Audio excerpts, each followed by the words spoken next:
2023-24 വർഷം മുഴുവനും ഈ 24-ൽ വരാനിരിക്കുന്ന ലോകസഭാ ഇലക്ഷനു വേണ്ടിയുള്ള ഒരുക്കത്തിലായിരുന്നു സംസ്ഥാന ഗവൺമെന്റ്. എന്ന് വെച്ചാൽ മുഖ്യമന്ത്രിയും മുഖ്യമന്ത്രിക്ക് കീഴിലുള്ള എല്ലാവരും തന്നെ.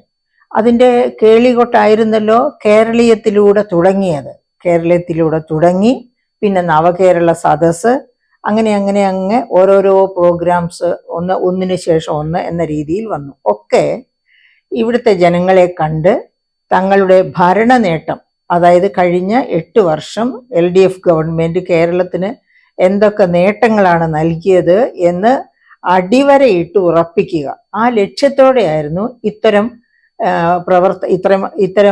പ്രചാരണ പ്രക്രിയയുമായി, പേര് പ്രചരണ പ്രക്രിയ എന്നല്ല, പ്രചരണം എന്നൊട്ടും തോന്നാത്ത രീതിയിലാണ് കേരളീയം, അതുപോലെ നവകേരള സദസ്സ് എന്നൊക്കെ പറഞ്ഞാൽ ഇത് വരാനിരിക്കുന്ന ഇലക്ഷന് വേണ്ടിയുള്ള പ്രചാരണ ഒരുക്കലാണ്, പ്രചരണ തന്ത്രമാണ് എന്ന് ആർക്കും തോന്നുകയില്ല. അപ്പം അങ്ങനെ ആ തന്ത്രവുമായി മുന്നേറി, എന്ന് വെച്ചാൽ ഒരു വർഷം മുഴുവനും അതിനുവേണ്ടി കഷ്ടപ്പെട്ടു അതിനുവേണ്ടി ഫണ്ട് സമാഹരിച്ചു. ഇതൊക്കെ നടത്തി ഇലക്ഷൻ കഴിഞ്ഞു. കേരളത്തിലെ ഇലക്ഷൻ കഴിഞ്ഞപ്പോഴാണ് ആരോരും പറയാതെ നമ്മുടെ മുഖ്യമന്ത്രി കുടുംബസമേതം, മരുമകൻ അവർ നേരത്തെ തന്നെ ദുബായിലെത്തി, അദ്ദേഹവും ഭാര്യയും കൊച്ചുമകനുമായിട്ട് ഇന്ന് കേരളത്തിൽ നിന്ന് പുറപ്പെട്ടിരിക്കുന്നു. ഇനി വരാനിരിക്കുന്നത് ഇനി അവര് പിന്നെ അതായത് ഒരു 3 രാഷ്ട്ര പര്യടനമൊക്കെ നടത്തി പിന്നെ 21-ാം തീയതിയാണ് തിരിച്ചു വരാൻ ഇരിക്കുന്നത്. അപ്പോൾ എന്ന് വെച്ചാൽ 16 ദിവസം അദ്ദേഹം ഇവിടെ നിന്ന് മാറി നിൽക്കുന്നു. ഇങ്ങനെ മാറി നിൽക്കുന്നതിനെ പറ്റി ആരോടും ഒരക്ഷരം ഉരിയാടിയില്ല. സാധാരണ രീതിയിൽ ഒഫീഷ്യൽ ടൂറാണ്, വിദേശ ടൂറാണ് എങ്കിൽ പ്രസ് നോട്ട് ഉണ്ടാകും. അപ്പൊ അതുവഴി അദ്ദേഹത്തിന്റെ പ്രോഗ്രാംസിനെ പറ്റിയുള്ള ഒരു ഡീറ്റെയിൽസ് അദ്ദേഹത്തിന്റെ സഹപ്രവർത്തകർക്ക്, മന്ത്രിസഭയിലുള്ളവർക്ക് എല്ലാവർക്കും കിട്ടും. അതുപോലെ തന്നെ ഗവർണറോട് പോലും ഒരു വാക്ക് ഉരിയാടാതെയാണ് അദ്ദേഹം പോയിരിക്കുന്നത്. അപ്പൊ ആകെ എല്ലാവരെയും ഇരുട്ടിലാക്കിക്കൊണ്ടാണ് അദ്ദേഹം പോയത്. ഒരു സമാധാനം ഞാൻ നേരത്തെ തുടക്കത്തിലേ പറഞ്ഞല്ലോ, 2023-24 മുഴുവനും ഈ 24-ൽ വരാനിരിക്കുന്ന ലോകസഭാ ഇലക്ഷന് വേണ്ടിയുള്ള പ്രചാരണ തന്ത്രങ്ങളിലായിരുന്നു അദ്ദേഹം നിമഗ്നനായിരുന്നത്. ആ തന്ത്രങ്ങളുടെ ഒക്കെ ക്ഷീണമൊക്കെ ഒന്ന് മാറി തിരിച്ചു വരാം എന്ന് വിചാരിച്ചാകണം ഇലക്ഷൻ കഴിഞ്ഞ ഉടനെ തന്നെ പുറപ്പെട്ടത്. അപ്പം എന്നെ സംബന്ധിച്ച് ഏറ്റവും പ്രധാനപ്പെട്ട ചോദ്യം, 16 ദിവസം അദ്ദേഹം ഇവിടെ നിന്ന് മാറി നിൽക്കുന്നു. അതിനു മുൻപ് തന്നെ അതിനുവേണ്ടിയുള്ള വട്ടചിട്ടങ്ങൾ ക്രമീകരിക്കാൻ വേണ്ടി കുറെ എഫേർട്ടൊക്കെ എടുത്തിട്ടുണ്ടാവും. അപ്പൊ അങ്ങനെ വരുമ്പോൾ അത് കഴിഞ്ഞ് തിരിച്ചു വന്നാലോ ജെറ്റ് ലാഗ് പോലെയുള്ള പ്രശ്നങ്ങൾ ഉണ്ടാകും. അപ്പോഴും ഏതാനും ദിവസമെങ്കിലും ഭരണചക്രം തിരിക്കുന്നതിൽ നിന്ന് അദ്ദേഹത്തിന് മാറി നിന്നേ പറ്റൂ. അപ്പൊ ഏകദേശം 1 മാസമെങ്കിലും രഥത്തിലേറാൻ കഴിയാതെ, അല്ലെങ്കിൽ ഭരണരഥം വേണ്ടെന്ന് വെച്ചാണ് അദ്ദേഹം പോയിരിക്കുന്നത്. അപ്പോൾ ആ സമയത്ത് എന്താണ് ചെയ്യേണ്ടത്?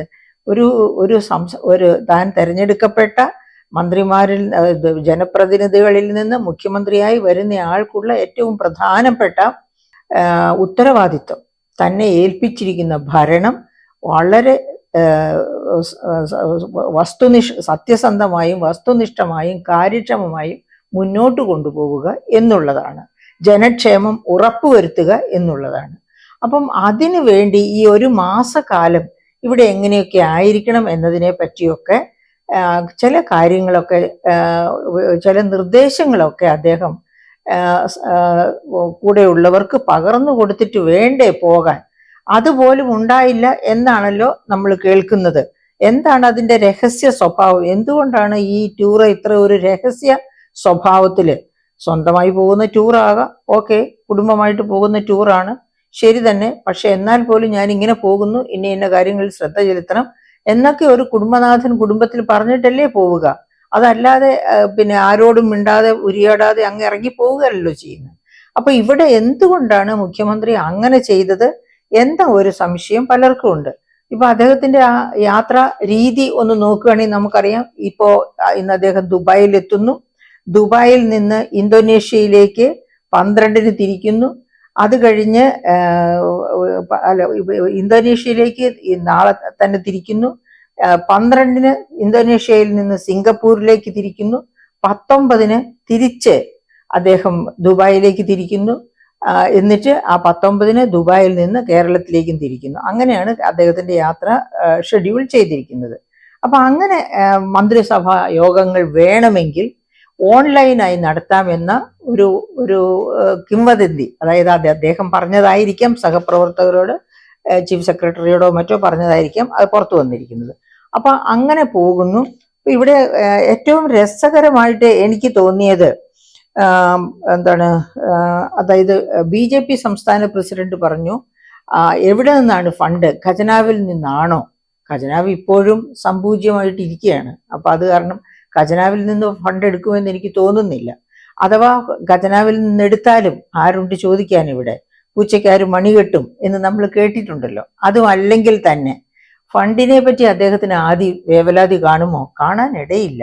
കാരണം ഈ ഇലക്ടറൽ ബോണ്ടിന്റെ വേറൊരു രീതിയല്ലേ നമ്മൾ കേരളീയത്തിന്റെ സമയത്ത് കണ്ട എന്താണ് സ്പോൺസർഷിപ്പ് വഴി പണം കളക്ട് ചെയ്തു. അതായത് കേരളീയം നടത്താനാണ് എന്ന് പറഞ്ഞ് വ്യാപാരി വ്യവസായികളിൽ നിന്ന്, ക്വാറി മാഫിയകളിൽ നിന്ന്, അങ്ങനെ ആരുടെ അടുത്ത് നിന്നൊക്കെ, റൈസിൽ നിന്ന് ഒക്കെ, എവിടെ നിന്നൊക്കെ കളക്ട് ചെയ്യാമോ അവിടെ നിന്നൊക്കെ ഫണ്ട് കളക്ട് ചെയ്തിട്ടുണ്ട്. അതിനെ ഞങ്ങൾ ഇലക്ട്രൽ ബോണ്ട് ഒന്നും വാങ്ങിച്ചിട്ടില്ല, CPM മാത്രം എന്ന് പറഞ്ഞ് ചങ്ക് വിരിച്ചു നിൽക്കുമ്പോൾ നമുക്ക് ചൂണ്ടിക്കാണിക്കാനുള്ള ഒരു തോക്കാണ്, അയ്യോ നിങ്ങളുടെ സ്പോൺസർഷിപ്പ് എന്ന് പറയുന്നത് ഈ പറയപ്പെട്ട ഇലക്ട്രൽ ബോണ്ടിന്റെ വേറൊരു പതിപ്പല്ലേ എന്ന് ചോദിക്കാവുന്നതാണ്. പോട്ടെ, അപ്പൊ ഇലക്ട്രൽ ബോണ്ട് വഴി വന്ന ഫണ്ടിനെ പറ്റി ഒരു കണക്കും അസംബ്ലിയിലോ എവിടെയും വെച്ചിട്ടില്ല. ആ ഫണ്ട് എങ്ങോട്ടാ പോയത്? കേരളീയം നടന്ന സമയത്ത് പറഞ്ഞു കേട്ടിരുന്നു ആ ഫണ്ട് PRD, പബ്ലിക് റിലേഷൻസ് ഡിപ്പാർട്ട്മെന്റിന്റെ ബാങ്ക് അക്കൗണ്ടിലേക്കാണ് പോകുന്നതെന്ന്. ഇനി ആ അക്കൗണ്ടിൽ നിന്ന് വേറെ ഏത് രഹസ്യ സങ്കേതത്തിലേക്ക് പോയി എന്ന് നമുക്ക് ആർക്കും അറിഞ്ഞുകൂടാ. അല്ലെങ്കിൽ തന്നെ മുഖ്യമന്ത്രിക്ക് ഇങ്ങനെ ഒരു ഫോറിൻ ട്രിപ്പ് നടത്തുന്നതിന് എന്തിനാണ് കേരളത്തിൽ നിന്ന് ഫണ്ട് കണ്ടെത്തുന്നത് തന്നെ? അത് സ്പോൺസർഷിപ്പ് വഴിയായിട്ടോ എങ്ങനെയും. കാരണം അദ്ദേഹം ലോക കേരള സഭ നടത്തി, ടൈംസ് സ്ക്വയറിലും ഇംഗ്ലണ്ടിലും ഒക്കെ വെച്ച് നടത്തി. ഇതിനു വേണ്ടിയിട്ട് ഫണ്ട് കളക്ട് ചെയ്തിട്ടുണ്ട്. ധാരാളം സ്പോൺസേഴ്സ് അവിടെ നിന്നൊക്കെ ഉണ്ട്. അവിടെയും ഉണ്ടായിരുന്നു സ്പോൺസറിങ് പരിപാടി. അങ്ങനെയൊക്കെ കളക്ട് ചെയ്ത ഫണ്ട്, പിന്നെ അതുപോലെ അന്ന് സൃഷ്ടിച്ച ധാരാളമായ സുഹൃത്തുക്കൾ, അവരൊക്കെ അദ്ദേഹത്തെ മാടി മാടി വിളിക്കുന്നുണ്ടാകും. എനിക്ക് ഏറ്റവും രസകരമായി തോന്നുന്നത് എങ്ങനെ ഫണ്ട് ചെയ്യുന്നുള്ളതിനെ പറ്റിയല്ല. മിസ്റ്റർ MV ഗോവിന്ദൻ, CPM സംസ്ഥാന സെക്രട്ടറി ചോദിച്ചപ്പോൾ അദ്ദേഹം പറഞ്ഞത് എന്തായിരുന്നു? അദ്ദേഹം പറഞ്ഞ ഉത്തരം, ആഗോള താപനം വലിയ പ്രശ്നമല്ലേ എന്നാണ് അദ്ദേഹം ചോദിച്ചത്. എന്താണ് മുഖ്യമന്ത്രി സഹകുടുംബം ഇപ്പോൾ വിദേശത്തേക്ക് പോയിരിക്കുന്നത് എന്ന് ചോദിച്ചപ്പോൾ MV ഗോവിന്ദൻ പറഞ്ഞത് ഇങ്ങനെയാണ്, അത് ആഗോള താപനം വലിയ പ്രശ്നമല്ലേ, അതായിരുന്നു അദ്ദേഹത്തിന്റെ ഉത്തരം. എന്ന് വെച്ചാൽ ഈ ആഗോള താപനത്തിന്റെ ബാക്കി പത്രമായി കേരളത്തിലെ താപനില ഒന്ന് നോക്കൂ. 35-നും 45-നും ഇടയ്ക്കായിരുന്നു ശരാശരി കേരളത്തിന്റെ താപനില. ഒരു തരത്തിൽ ഉരുകി ഒലിക്കുന്ന തരത്തിലാണ് രാത്രിയും പകലും മനുഷ്യർ കഴിഞ്ഞിരുന്നത്. ലോഡ് ഷെഡിങ് വന്നില്ല. അതായത് അയ്യോ അവിടെ ലൈൻ പോയി, ഇവിടെ ലൈൻ പോയി എന്ന് പറഞ്ഞാണ് ലോഡ് ഷെഡിങ് നടത്തുന്നത്. ശരിക്കും ലൈൻ പോയത് തന്നെയായിരിക്കാം. എന്തായാലും രണ്ടായാലും നമ്മൾ അനുഭവിക്കാവുന്നതിന്റെ മാക്സിമം അനുഭവിച്ചു. അതുകൊണ്ട് ആരാണ് നേട്ടം കൊയ്തത് മുഴുവനും നമുക്കറിയാം. സീലിംഗ് ഫാൻ ഇല്ലാതിരുന്ന വീടുകളിലൊക്കെ സീലിംഗ് ഫാൻ വന്നു. അപ്പോൾ ഫാൻ കമ്പനികൾ, പിന്നെ അതുപോലെ തന്നെ AC ഇല്ലാതിരുന്ന വീടുകളിലൊക്കെ AC വന്നു. അങ്ങനെ വന്നപ്പോഴത്തേന്, അതായത് പ്രാപ്തിക്കനുസരിച്ച് സീലിംഗ് ഫാൻ എങ്കിൽ സീലിംഗ് ഫാൻ, AC എങ്കിൽ AC, ഇങ്ങനെ ഈ AC കമ്പനികൾക്കും സീലിംഗ് ഫാൻ കമ്പനികൾക്കും ഒക്കെ നല്ല വരുമാനം ഉണ്ടാക്കി കൊടുത്തു. അവരും സ്പോൺസേഴ്സിന്റെ ലിസ്റ്റിൽ ഉള്ളവരാണേ. അതുകൊണ്ട് അവര് ഇത് അങ്ങോട്ടും ഇങ്ങോട്ടും കൊടുക്കൽ വാങ്ങലാണ് എന്ന് പറയുന്നതിൽ ബുദ്ധിമുട്ട് തോന്നേണ്ട കാര്യമില്ല. അപ്പം ഒരു ചോദ്യം ശ്രീ ഗോവിന്ദനോട് ചോദിക്കാനുള്ളത്, സെക്രട്ടറി ഗോവിന്ദനോട് ചോദിക്കാനുള്ളത്, ഈ കേരളത്തിന്റെ ആഗോള താപനിലയിലെ മറ്റ് സംസ്ഥാനങ്ങളെക്കാൾ ഒക്കെ ഉയർന്ന താപനിലയാണ് കേരളത്തില് രേഖപ്പെടുത്തപ്പെട്ടത്. എന്താണ് കേരളത്തിലെ താപനില ഇത്ര ഉയരാൻ കാരണം? വേറെ എവിടെയും നമ്മൾ അന്വേഷിച്ചു പോകണ്ട. മുട്ടിൽ മരമുറിയുടെ മുറിവിൽ നിന്ന് എഴുന്നേൽക്കുന്നതിന് മുൻപ്, അതായത് 500 വർഷം പഴക്കമുള്ള മരങ്ങളൊക്കെയാണ് വെട്ടിവിറ്റത്. ആരാണ് വെട്ടിവിറ്റത്? വനം മാഫിയ, മരം മാഫിയ എന്നോ മറ്റോ നമുക്ക് പറയാം. ആ മാഫിയയെ ശരിക്ക് പിടിച്ചില്ല എന്ന രീതിയിലാണ് അവർ നിൽക്കുന്നത്. അവരെ പിടിച്ചാലും പിടിച്ചില്ലെങ്കിലും അവരിൽ നിന്ന് നമ്മൾ എന്താ പറയുക, ഫൈൻ ഈടാക്കിയാലും അവരെ ജയിലിലേക്ക് അയച്ചാലും നമ്മുടെ പ്രകൃതിയിൽ വന്ന നഷ്ടം, അങ്ങനെ ആ നഷ്ടപ്പെട്ട മരങ്ങൾ, ആ നഷ്ടപ്പെട്ട കാട് അവിടെ പുനഃസ്ഥാപിക്കപ്പെടുകയില്ലല്ലോ. മുട്ടിൽ മരമുറിയുടെ മുറി ഉണങ്ങുന്നതിന് മുമ്പ് ദാ വന്നിരിക്കുന്നു സുഗന്ധഗിരി വനം കൊള്ള. രണ്ടും വയനാട്ടിലാണേ പ്രധാനമായിട്ടും. അപ്പൊ വയനാട് തന്നെ ഇപ്പോ, ഒരു കാലത്ത് വയനാട്ടിന്റെ ചരിത്രം എൻ്റെ പ്രിയപ്പെട്ട ശ്രോതാക്കൾക്ക് അറിയാമോ? ലോകത്ത് ഏറ്റവും കൂടുതൽ മഴ പെയ്യുന്ന സ്ഥലം ചിറാപുഞ്ചി എന്ന് കേട്ടിട്ടുണ്ടല്ലേ? ആസാമിലെ ചിറാപുഞ്ചി. പക്ഷേ ചിറാപുഞ്ചിയിലേക്കാൾ കൂടുതൽ മഴ പെയ്യുന്ന ഒരു സ്ഥലം കേരളത്തിലുണ്ടായിരുന്നു. അതായിരുന്നു വൈത്തിരി. ചുരം കയറി ചെല്ലുമ്പോൾ നമ്മൾ ആദ്യം എത്തുന്നത് വൈത്തിരിയിലാണ്. ആ വൈത്തിരിയായിരുന്നു ഏറ്റവും കൂടുതൽ മഴ പെയ്യുന്ന സ്ഥലം. പക്ഷെ ഇപ്പോഴിതാ ഇങ്ങനെ മരം കൊള്ള തുടർച്ചയായി ഏത് ഗവൺമെന്റ് വന്നാലും ആ ഗവൺമെന്റിന്റെ ഒക്കെ കാലത്ത് കാണും വനം കൊള്ളയും. വനം കൊള്ള എന്ന് പറഞ്ഞാൽ വനം നശിപ്പിക്കപ്പെടുക തന്നെയാണ്. വൻമരങ്ങൾ പിഴുതു മാറ്റുന്നതോടൊപ്പം തന്നെ എല്ലാത്തരം കയ്യേറ്റങ്ങളും നടക്കുന്നു. അങ്ങനെ വനം നശിപ്പിക്കപ്പെടുകയാണ് ചെയ്യുന്നത്. അങ്ങനെ വനം കൊള്ളയുടെയൊക്കെ ഫലമായിട്ട് ഇതാ വയനാടും ഇപ്പോൾ നമ്മുടെ രാജസ്ഥാൻ മരുഭൂമി പോലെ ആകുമോ എന്ന് സംശയം തോന്നത്തക്ക രീതിയിൽ മഴ കുറഞ്ഞു വരികയാണ്. ഇപ്പോൾ ഞാൻ ഇരിക്കുന്ന ഈ തിരുവനന്തപുരത്തേക്കാൾ വളരെ കുറവ് മഴയാണ് വയനാട്ടിൽ ലഭിക്കാറുള്ളത്. അത് വേനൽ മഴയാകട്ടെ, അതുമല്ലെങ്കിൽ ജൂൺ മാസത്തിലെ കാലവർഷമാകട്ടെ, ഏതുമാകട്ടെ, അതാണ് ഇപ്പോഴത്തെ അവസ്ഥ. അപ്പം അങ്ങനെ കേരളത്തെ ജീവിക്കാൻ കൊള്ളാത്ത സ്ഥലമാക്കി മാറ്റുന്നതിൽ വനം മാഫിയയ്ക്കുള്ള റോളാണ് ഞാൻ ഈ പറഞ്ഞു വരുന്നത് കേട്ടോ. വനം മാഫിയയ്ക്ക് മാത്രമല്ലല്ലോ, നമ്മൾ ആലോചിച്ച് നോക്കേണ്ട കരിങ്കൽ ക്വാറി മാഫിയകളെ കൂടിയാണ്. ഇവരൊക്കെയാണ് സർക്കാരിന്റെ വലിയ സ്പോൺസേഴ്സ് എന്ന് ഓർക്കണം. അപ്പൊ ആ കരിങ്കൽ ക്വാറി മാഫിയ അവരിപ്പോ എന്താണ് ചെയ്തുകൊണ്ടിരിക്കുന്നത്? ഞാൻ ഇതിനു മുൻപ് നിങ്ങളോട് സൂചിപ്പിച്ചിട്ടുള്ളതാണ്. 845 ക്വാറികൾ കേരളത്തിൽ പ്രവർത്തിക്കുന്നു എന്നാണ് തൃശൂർ ഫോറസ്റ്റ് റിസർച്ച് ഇൻസ്റ്റിറ്റ്യൂട്ടിന്റെ കണ്ടുപിടുത്തം. പക്ഷെ കേരളത്തിലെ മൈനിങ് ആൻഡ് ജിയോളജി വകുപ്പിന്റെ കീഴിൽ രജിസ്റ്റർ ചെയ്തിട്ടുള്ളത് 600-ൽ താഴെ ക്വാറികൾ മാത്രമാണ് സുഹൃത്തുക്കളെ. അപ്പം സർക്കാർ ഖജനാവിലേക്ക് ഒരു പൈസയും എത്താതെ തന്നെ കിമ്പളമായിട്ട് രാഷ്ട്രീയക്കാരും മറ്റ് ഉള്ളവരും ഒക്കെ പണം മേടിക്കുന്നു. ക്വാറിയിങ് ഇഷ്ടം പോലെ നടക്കുന്നു.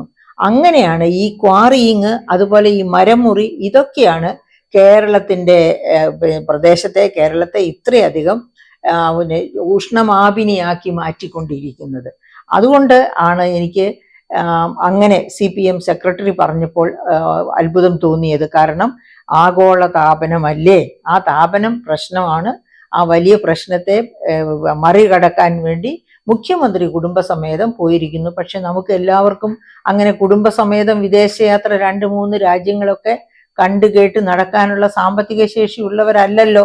ഇവിടെ അതിദരിദ്രരുണ്ട്, അതിന്റെ തൊട്ടു മുകളിലുള്ളവരുണ്ട്. അതായത് LDF ഗവൺമെന്റ് പറയുന്ന അനുസരിച്ച് തന്നെയാണെങ്കിൽ 60 ലക്ഷത്തോളം പേരാണ് നമ്മുടെ റേഷൻ കടകളിൽ നിന്ന് കിട്ടുന്ന ഉൽപ്പന്നങ്ങൾ കഴിച്ച് ജീവിക്കുന്നവരാണ്. അപ്പൊ അങ്ങനെയുള്ള ഒരു രാജ്യക്കാർക്ക് ആഗോള താപനം അല്ലെങ്കിൽ സംസ്ഥാനത്തെ താപനം വർദ്ധിച്ചു എന്ന് പറഞ്ഞു പോകാൻ ഒക്കുമോ? ഈ ക്വാറിയുടെ കാര്യം പറഞ്ഞപ്പോൾ ഞാൻ ഒരു കാര്യം കൂടി പറയാൻ ഓർക്കുകയാണ്. അതായത് നമുക്കറിയാം മലയാറ്റൂര് വലിയ മലയാണ്. ആ മലയിൽ 2 ക്വാറിക്ക് അനുവാദം കൊടുത്തെടുത്ത് 100 ക്വാറി പ്രവർത്തിക്കുന്നു എന്ന് വളരെ രാഷ്ട്രീയ സ്വാധീനമുള്ള അദ്ദേഹം ഇപ്പം മന്ത്രിസഭയിലും ഉണ്ട് കേട്ടോ. പക്ഷെ ഞാൻ അദ്ദേഹത്തിന്റെ പേര് പറയുന്നില്ല, കാരണം അദ്ദേഹം ഒരു തരത്തിലുള്ള കള്ളത്തരത്തിനും കൂട്ടു നിൽക്കുന്ന ആളല്ല. അത് കാരണം കൊണ്ട് ആള് തന്നെ പറഞ്ഞതാണ് 2 ക്വാറി അനുവദിച്ചെടുത്ത് 100 ക്വാറി പ്രവർത്തിക്കുന്നു എന്ന്. എങ്ങനെ 100 ക്വാറി പ്രവർത്തിക്കാൻ പറ്റുക? അങ്ങനെ പ്രവർത്തിക്കാൻ പറ്റുക ഈ വരുന്ന ഓരോ പഞ്ചായത്തും വരുമ്പോൾ, പഞ്ചായത്തുകളാണ്, അതായത് തദ്ദേശ സ്വയംഭരണ സ്ഥാപനങ്ങളാണ് ക്വാറി അനുവദിച്ചു കൊടുക്കുന്നത്. അപ്പൊ ഈ അനധികൃത ക്വാറിയിങ് നടത്തണം എന്നുണ്ടെങ്കിൽ ആ മാഫിയ എന്ത് ചെയ്യും? ഓരോ തദ്ദേശ സ്വയംഭരണ, ആ പ്രദേശത്തെ തദ്ദേശ സ്വയംഭരണം ഏതാണ് എന്ന് വെച്ചാൽ ആ സ്വയംഭരണ സ്ഥാപനം നിലവിൽ വരുമ്പോൾ അവർക്ക് പക്കാ വീടും സൗകര്യങ്ങളും ഒക്കെ അങ്ങ് ചെയ്തു കൊടുക്കും. അങ്ങനെ ചെയ്തു കൊടുത്തു കഴിഞ്ഞാൽ പിന്നെ അപ്പോൾ ഇതിൽ നിന്ന് എന്താ നമ്മൾ മനസ്സിലാക്കുന്നത്? നമ്മുടെ രാഷ്ട്രീയക്കാര് ടോപ്പ് ടു ബോട്ടം അഴിമതിക്കാരായി തീർന്നിരിക്കുക. രാജ്യത്തെ വിറ്റ് നശിപ്പിക്കുന്നവര്, അതായത് അത്രയേറെ അഴിമതിയാണ്, പണത്തിന് വേണ്ടി സ്വന്തം നാടിനെ വിറ്റ് നശിപ്പിക്കുകയാണ് അവർ ചെയ്യുന്നത്. അത്തരം ഒരവസ്ഥയിലാണ് കേരളം. അത് നമുക്കറിയാം, ഡെൻസ് ഫോറസ്റ്റിന്റെ അളവ് വളരെ കൂടുതലാണ് മറ്റ് സംസ്ഥാനങ്ങളുമായിട്ട് താരതമ്യം ചെയ്യുമ്പോൾ കേരളത്തിന്. പക്ഷെ കേരളത്തിന്റെ ഈ പരിസ്ഥിതി അനുസരിച്ച് കേരളത്തിന്റെ വനത്തിലുണ്ടാകുന്ന ശോഷണം, അതുപോലെ ക്വാറിയിങ്ങിലുണ്ടാകുന്ന അതിവേഗത, ഇതൊക്കെ ഇതിനെ ഉഷ്ണമാപിനിയിലേക്ക് മാറ്റിക്കൊണ്ടിരിക്കുകയാണ്. അപ്പൊ അങ്ങനെയുള്ള ഒരു കാലഘട്ടത്തിലാണ് നമ്മുടെ മുഖ്യമന്ത്രി ആഗോള താപനം മൂലം ദുഃഖം അനുഭവിക്കുമ്പോൾ പിന്നെ സുഖം തേടി മറ്റ് സംസ്ഥാനങ്ങളിലെ മറ്റ് രാജ്യങ്ങളിലേക്ക് പോയിരിക്കുന്നത്. നമുക്ക് അതിനുള്ള സാധ്യതയില്ലാത്തത് കൊണ്ട് നാം രാപകൽ ഈ ഉഷ്ണത്തോട് മല്ലടിച്ച് കേരളത്തിൽ ജീവിക്കുകയും ചെയ്യുന്നു. ഇനിയിപ്പോൾ നമുക്കിവിടെ വളരെ അത്യാവശ്യമായിട്ട് തന്നെ ശ്രദ്ധിക്കേണ്ട കാര്യം, ഇങ്ങനെ ഈ മുഖ്യമന്ത്രി വിട്ടു നിൽക്കുമ്പോൾ നമ്മുടെ ഭരണത്തിലുണ്ടാകാവുന്ന പാകപ്പിഴകളാണ്. ഭരണത്തിലുണ്ടാകുന്ന ഭരണചക്രത്തിന്റെ തിരിയല് എന്ന് വെച്ചാൽ ഭരണചക്രം ശരിയായി കാര്യക്ഷമമായി തിരിക്കുന്നുണ്ടോ, തിരിക്കേണ്ടിടത്തേക്ക് തിരിക്കുന്നുണ്ടോ, ഇത്തരം കാര്യങ്ങളൊക്കെയാണ് അവിടെ വളരെ അവധാനതയോടെ ചിന്തിക്കേണ്ടത്. അതായത് നമ്മൾ വലിയ ധനപ്രതിസന്ധിയിലാണ്.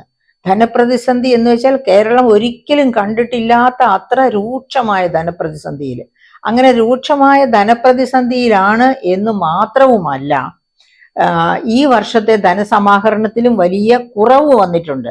അതായത് കേന്ദ്രത്തിൽ നിന്ന് കിട്ടേണ്ട ഗ്രാന്റിൽ കുറവ് വന്നിട്ടുണ്ട്. കേരളത്തിൽ നിന്ന് തന്നെ പിരിച്ചെടുക്കുന്ന നികുതി സമാഹരണത്തിൽ കുറവ് വന്നിട്ടുണ്ട്. ഉദാഹരണത്തിന് നമ്മൾ ഈ പ്രാവശ്യം 2024-25 ബജറ്റ് ഇൻ ബ്രീഫ് എന്ന് പറയുന്ന ഒഫീഷ്യൽ ഡോക്യുമെന്റ് എടുക്കുക. അതിൽ A39 എന്ന ടേബിൾ എടുക്കുക. ആ ടേബിളിൽ നോക്കിയാൽ അറിയാം 19,975.43 കോടി. ഞാൻ ഒരിക്കൽ കൂടി ആവർത്തിക്കാം, 19,975.43 കോടിയാണ് നികുതി അരിയർ പിരിച്ചെടുക്കാനുള്ളത്. അപ്പൊ ഈ നികുതി വകുപ്പ് എവിടെയാണ് ഈ നികുതി അരിയർ പിരിച്ചെടുക്കാനുള്ളത്? ഇപ്പൊ അത് നമ്മൾ നമ്മുടെ ധനമന്ത്രിയോടോ മറ്റാരെങ്കിലും എക്സ്പെർട്ടിനോട് ചോദിക്കുകയാണെങ്കിൽ അതൊരിക്കലും പിരിച്ചെടുക്കാൻ പറ്റാത്തതാണ്. പക്ഷെ അതേ ബജറ്റ് ഡോക്യുമെന്റിൽ തന്നെ പറയുന്ന മറ്റൊരു കാര്യമുണ്ട്. എന്താണ്? ഒരു തടസ്സവുമില്ലാത്ത നികുതി.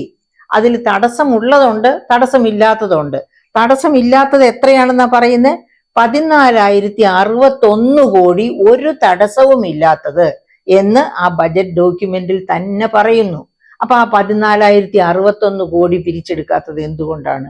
തടസ്സങ്ങൾ ഒന്നുമില്ലെന്ന് അതിൽ തന്നെ പറഞ്ഞിരിക്കുകയാണ്. അതുപോലെ അതേ സമയത്ത് തന്നെ നമുക്കൊന്ന് ചിന്തിക്കാം.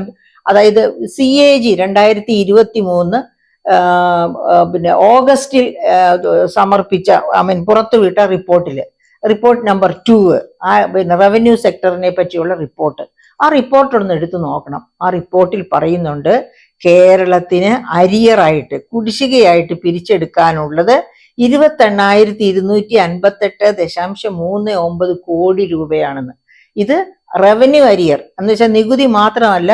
ഞാൻ ആദ്യം പറഞ്ഞ 19,000 കോടിയുടെ കാര്യം പറഞ്ഞ നികുതി അരിയറാണ്. ഇത് റവന്യൂ അരിയർ എന്ന് പറഞ്ഞ നികുതിയും നികുതിയേതര വരുമാനവും ചേരുന്ന അരിയറാണ്. 28,258.39 കോടി പിരിച്ചെടുക്കാനുണ്ടെന്ന് പറയും. എന്ന് വെച്ചാൽ CAG തന്നെ പറയുന്നു ആ വർഷം പ്രതീക്ഷിച്ച റവന്യൂ വരുമാനത്തിന്റെ 24.23% വരുമെന്ന്. പ്രിയപ്പെട്ട സുഹൃത്തുക്കളെ, എന്ന് വെച്ചാൽ ഏകദേശം നമുക്ക് കിട്ടുമെന്ന് പ്രതീക്ഷിച്ചതിന്റെ ഏകദേശം 25%, കാൽ ഭാഗം 24.23%-ഓളം അരിയറായിട്ട്, കുടിശ്ശികയായിട്ട് കിടക്കുന്നു എന്ന് പറഞ്ഞാൽ എവിടെയാണ് ഈ ഗവൺമെന്റിന്റെ കാര്യക്ഷമത? അതാണ് എനിക്ക് ചോദിക്കാനുള്ളത്. എനിക്കല്ല, നമുക്ക് എല്ലാവർക്കും ചോദിക്കേണ്ട ചോദ്യം ഇതാണ്. അതിനുവേണ്ടി അല്ല ഒരു ഗവൺമെന്റിനെ നമ്മൾ ഭരണത്തിൽ ഏറ്റുന്നത്. അപ്പോ CAG തന്നെ പിന്നെയും പറയുന്നു ഗവൺമെന്റിൽ ഇന്റേണൽ ഓഡിറ്റിംഗ് നടക്കാറില്ല. എന്തുകൊണ്ട് ഇന്റേണൽ ഓഡിറ്റിംഗ് നടക്കാറില്ല? ഇന്റേണൽ ഓഡിറ്റിംഗ് നടക്കാത്തതിന് ഒരുപാട് കാരണങ്ങളുണ്ട്. ഒന്നാമത്, ഓഡിറ്റേഴ്സ് പറയുന്നത് അവർ ഓഡിറ്റിംഗിന് ചെല്ലുമ്പോൾ വകുപ്പുകൾ സമ്മതിക്കുന്നില്ല എന്നാണ്. അപ്പൊ അങ്ങനെ നിരവധി കാരണങ്ങൾ കിടക്കുകയാണ്. കാര്യക്ഷമത ഇല്ലായ്മയ്ക്ക്. അങ്ങനെ കാര്യക്ഷമത ഇല്ലായ്മ കൊടികുത്തി വാഴുന്ന ഒരു സാഹചര്യത്തിലാണ് ഗവൺമെന്റ് ഇതുപോലെ ഗവൺമെന്റിനെ അനാഥമാക്കിയിട്ട് തലപ്പത്തിരുന്നയാള് ഒരു വിദേശ പര്യടനത്തിന് വേണ്ടി ഒരു പോയിരിക്കുന്നത്. ഒരു 16 ദിവസത്തെ പര്യടനമാണ്. പക്ഷെ അതിന്റെ അപ്പുറവും ഇപ്പുറവും ജെറ്റ്ലാഗും എല്ലാം കൂടി ചേർന്ന് 1 മാസം പോക്ക് തന്നെയാണ്. അപ്പൊ അങ്ങനെ പോയിരിക്കുന്നത് കൊണ്ട് ഈ സമ്പദ്ഘടനയ്ക്ക്, അതായത് നമ്മൾ ഇപ്പൊ തന്നെ ധനപ്രതിസന്ധിയുടെ രൂക്ഷതയിലാണ്, അതൊന്നുകൂടി രൂക്ഷമായി കാണും നാം എന്നാണ് എനിക്കിവിടെ അതേപ്പറ്റി പറയാനുള്ളത്. പിന്നത്തെ ചോദ്യം, അതായത് കെ മുരളീധരൻ MP-യും അതുപോലെ തന്നെ നമ്മുടെ മിസ്റ്റർ സുരേന്ദ്രനും ഒക്കെ ചോദിച്ചത് ഈ ചെലവ് ആര് വഹിക്കും എന്ന ഒരു ചോദ്യമാണ്. ആ ചെലവ് വഹിക്കുന്നതിനെ പറ്റി, രഹസ്യ സ്വഭാവത്തെ പറ്റിയും ചെലവ് ആര് വഹിക്കും എന്നുള്ളതിനെ പറ്റിയാണ്. രഹസ്യ സ്വഭാവം എനിക്ക് തോന്നുന്നു അതിന് വളരെ പ്രധാനപ്പെട്ട രഹസ്യ സ്വഭാവം എന്ന് പറഞ്ഞാൽ ഞാൻ നേരത്തെ സൂചിപ്പിച്ചല്ലോ. അതായത് കഴിഞ്ഞ 1 വർഷം മുഴുവനും ഇലക്ഷൻ പ്രൊപ്പഗാൻഡയ്ക്ക് വേണ്ടിയിട്ട് ഇപ്പൊ കഴിഞ്ഞു പോയ ഇലക്ഷനെ പറ്റിയുള്ള പ്രൊപ്പഗാൻഡ, സ്വന്തം ഇമേജ് ഉയർത്തി കാണിക്കാൻ വേണ്ടിയുള്ള പരാക്രമത്തിലും നെട്ടോട്ടത്തിലുമായിരുന്നു കേരള ഗവൺമെന്റും പ്രധാനമായിട്ടും മുഖ്യമന്ത്രിയും. അപ്പൊ ഇതെല്ലാം കഴിഞ്ഞ് ഇലക്ഷനും കഴിഞ്ഞു. ഇലക്ഷന്റെ റിസൾട്ട് വന്നു കഴിഞ്ഞാൽ ചിലപ്പോൾ തലയിൽ മുണ്ടിട്ടുകൊണ്ട് മുഖ്യമന്ത്രി ഈ പറയപ്പെട്ട രാജ്യങ്ങളിലൊക്കെ പോകേണ്ടി വരും. അപ്പൊ നേരത്തെ പോവുകയാണെങ്കിൽ ഇലക്ഷന്റെ പൂർത്തിയാകുന്നതിന് മുൻപ്, ഇവിടുത്തെ ഇലക്ഷൻ കഴിഞ്ഞു, മറ്റ് ഇലക്ഷനൊന്നും തീർന്നിട്ടില്ല, ഇലക്ഷന്റെ റിസൾട്ട് വരാൻ ഇനിയും സമയം കിടക്കുകയാണ്. അതിനു മുൻപ് എല്ലായിടത്തും പോയ 2020 20 ഞങ്ങൾ ജയിച്ചിരിക്കും, ആ രീതിയിൽ എല്ലാവരുടെയും മുൻപിൽ തല ഉയർത്തിപ്പിടിച്ച് രാഷ്ട്രീയ മാമാങ്കമൊക്കെ കാണിച്ച് നടന്ന് തനിക്ക് മേടിക്കാവുന്ന ബഹുമാനവും അതുപോലെ തന്നെ നമ്മുടെ തൻ്റെ പോക്കറ്റിലേക്ക് വരാൻ സാധ്യതയുള്ള എല്ലാ എന്താ പറയുക ആദരവുകളും ഏറ്റുവാങ്ങി സസന്തോഷം തിരിച്ചു വരാനുള്ള ഒരു സാധ്യത. അതാണ് ഇതിലെ ഒരു രഹസ്യ അജണ്ടയായിട്ട് ഞാൻ കാണുന്നത്. മറിച്ച് ഇലക്ഷൻ കഴിഞ്ഞിട്ടാണ് പോകുന്നതെങ്കിലോ, അയ്യോ 2020ക്ക് പകരം 0/20 എന്നും പറഞ്ഞിട്ടാണ് പോകുന്നതെന്നുണ്ടെങ്കിൽ എന്തായിരിക്കും ഒരവസ്ഥ? അപ്പം പിന്നെ ആർക്കും അത്രയധികം ആരുടെയും മുഖത്ത് നോക്കാൻ പറ്റില്ലല്ലോ. അതാ ഞാൻ പറഞ്ഞത്, തലയിൽ തുണി ഇട്ടുകൊണ്ട് പോകേണ്ടി വരുമെന്ന്. അപ്പൊ അങ്ങനത്തെ ഒരവസ്ഥ വരാതിരിക്കാൻ വേണ്ടിയാണ് ഈ സമയം ഇതിനു വേണ്ടി ചൂസ് ചെയ്തത് എന്ന് തന്നെയാണ് എനിക്ക് തോന്നല്. പിന്നെ ആര് ചെലവ് വഹിക്കുന്നുള്ളതിനെ പറ്റി നമ്മൾ വിചാരിക്കേണ്ട. കാരണം അത് സ്പോൺസർഷിപ്പ് വഴി മേടിച്ച ഫണ്ടുണ്ട്, ഇപ്പോഴും സ്പോൺസേഴ്സ് ഇഷ്ടം പോലെ കാണും. പിന്നെ അതുപോലെ മരം മാഫിയ, ക്വാറി മാഫിയ, ഇങ്ങനെയുള്ള മാഫിയകളുടെ ഒരു സംഘം തന്നെ ചുറ്റുവട്ടത്തിൽ കറങ്ങുന്നുണ്ട്, റാഗി പറക്കുന്നുണ്ട്. അങ്ങനെ റാഗി പറക്കുന്നവരെല്ലാവരും കൂടി അതിന്റെ ഫിനാൻസസ് ഒക്കെ മീറ്റ് ചെയ്യും. ഇനി അഥവാ ഖജനാവിൽ നിന്നാണെങ്കിൽ തന്നെ അത് ആരറിയാൻ പോകുന്നു എന്ന് മാത്രമേ എനിക്ക് പറയാനുള്ളൂ. അങ്ങനെ അദ്ദേഹം പോയി സസുഖം കുടുംബസമേതം വാണ് ക്ഷീണമൊക്കെ അകറ്റി തിരിച്ചു വന്ന് ഏറ്റുവാങ്ങി അപ്പോഴെങ്കിലും കാര്യക്ഷമതയോടുകൂടി ഈ ഭരണചക്രം മുൻപോട്ട് പോകട്ടെ എന്ന ആശംസകളോടെ ഞാൻ നിർത്തുന്നു.